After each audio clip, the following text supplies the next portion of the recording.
talk Seattle Seahawks. Look, it's obviously an exciting time of the year for everyone following the NFL, especially Seahawks fans. Training camp is right around the corner. It is now just days away. We're going to start to see what the Seattle football team and the rest of the NFL is going to look like for the 2024 season. But the Seahawks, like all smart teams, aren't just resting on their laurels. They're always looking for ways to improve the roster. And to that end, they recently made a kind of really smart, under the radar kind of addition. Let's pull up this report, then we can talk about why it's so smart on the other side. This is courtesy of SI.com. The Seattle Seahawks are signing standout UFL, United Football League, wide receiver Marcus Sims to their 90-man roster. James Larson of Pro Football Network reported Tuesday night, a couple days ago now. Sims, 26, who has spent the past 2 seasons with the Michigan Panthers, previously the USFL in 2023, accumulated 426 receiving yards on just 23 catches in the UFL's 8-game 2024 spring season, ranking 10th in the league to earn all UFL honors. His 18.5 yards per reception led the league, and he also had a pair of touchdowns that went for more than 60 yards. Also, here's the important part here. Sims is a special teams ace, averaging 28.7 yards per kick return on 7 attempts last season, which could be where Seattle is primarily looking to evaluate the 6-foot, 194-pound receiver. With the NFL adopting the UFL's kick return style this season, players with previous experience under those rules could be especially valuable. That sentence, the last sentence right there, that says it all. Everyone's looking to invest in returners because the NFL is adopting the UFL rules. What does the Seahawks do? It sounds so obvious, but it's really smart. Bring in a UFL returner. Again, great move by Schneider. Great addition by McDonald and company.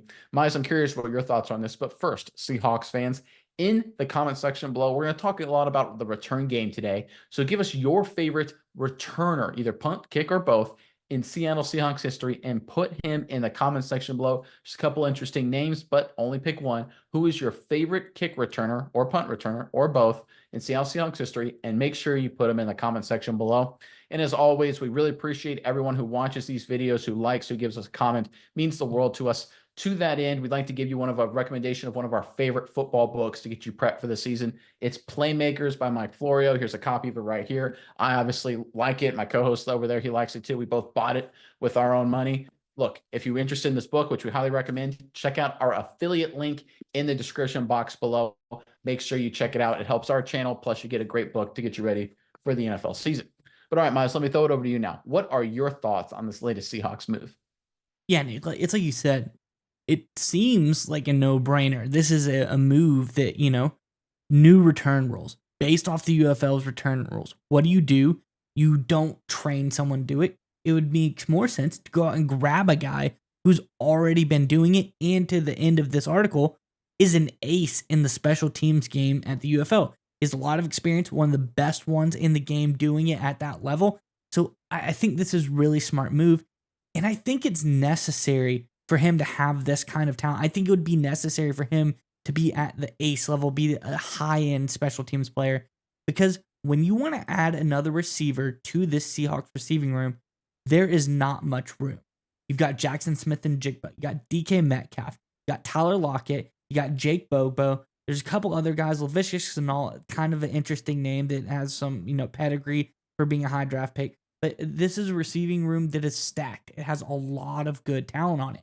So when you want to add a receiver to this team that you think can make the roster, they've got to start pulling double duty. They've got to be able to contribute in more ways than one. While it seems like Sims is a pretty accomplished receiver in his own right, this is a guy who, he didn't cut it to make it into the NFL. He had to go to the UFL. He's worked his way up. He's been productive. Will it transfer to the NFL? Good, but we're not sure. So in that aspect, if he wants to make this roster, he's got to contribute in more than one way. So I think it was a great move by the Seahawks to pick a guy that potentially a flyer as a receiver. He could pan out, could, start getting some starting reps as a receiver. But day one, they've got their guy. They've got the returner who from day one is going to be completely comfortable back there. He's already done a whole season of this new style of kickoff return. So Seahawks, another really smart move by this new Mike McDonald administration. I really like what I'm seeing so far out of them.